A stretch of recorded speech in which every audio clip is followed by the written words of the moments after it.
ეს არის პირველი კადრები, როცა 728 დღიანი ტყვეობის შემდეგ მძევლები ისრაელში დაბრუნდნენ. გაცვლა ორ ეტაპად დაიწყო. დილიდან ჰამასის დაჯგუფებამ 7 ტყვე წითელ ჯვარს გადასცა. ღაზას სექტორიდან მძევლების სწორედ მათ გამოიყვანეს. დღეს დიდი დღეა, მატან სახლში ბრუნდები, ყველანი სახლში ბრუნდებით, მიყვარხართ. მადლობა ღმერთს, ომი დასრულდა, ომი აღარ არის დასრულდა. რამდენიმე საათში გათავისუფლდა კიდევ 13 მძევალი. ჰამასის ტყვეობიდან ისინი ისრაელში რეიმის საველე ჰოსპიტალში გადაიყვანეს. სწორედ იქ შეხვდნენ 2 წლის შემდეგ საკუთარ ოჯახებს.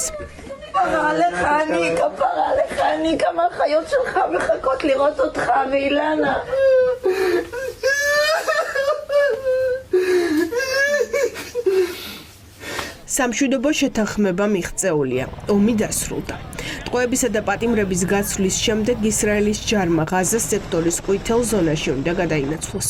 პირველი ფაზა დასრულებულია. თავისუფალია ცოცხლად გადარჩენილი 20 მძევალი. თელ-ავივში სპეციალურად მოწყობილ მოედანზე შეკრებილი 10,000-ობით ადამიანი ელოდებოდა, რომ ტყვეები ოჯახებს დაბრუნებოდნენ.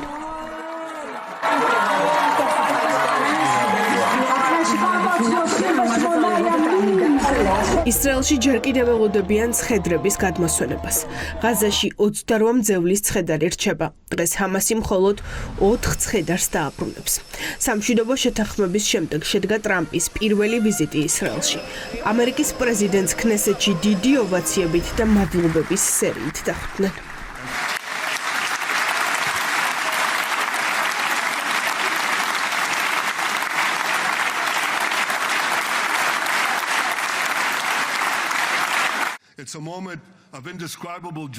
რამდენი ხანია ველოდით ამ მომენტს. მინდა პირადად მადლობა გადაგიხადოთ მთელი ერის სახელით.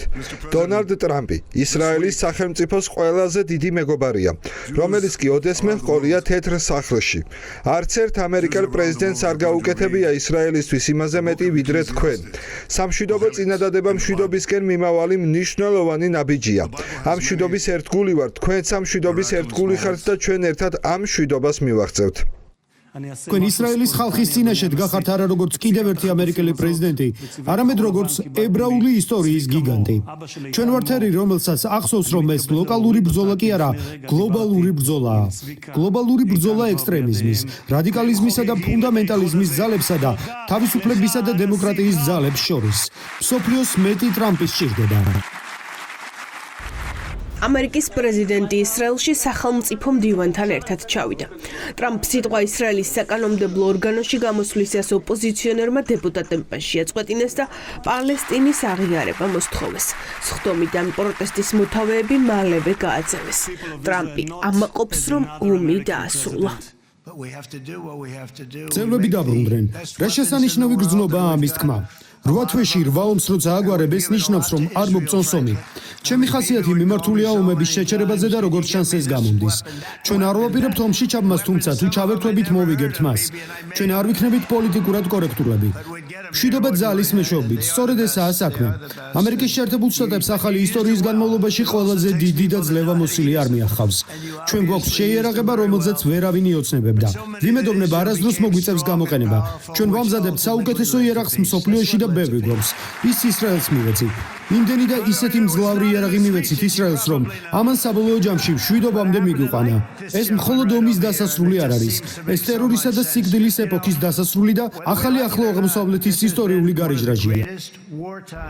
მძევლების დაბრუნების შემდეგ ისრაელმა 1968 პალესტინელი პატიმარი და დაკავებული პირი გაათავისუფლა. პალესტინელთა გათავისუფლება ისრაელის ციხეებიდან 2 ჯგუფად მოხდა.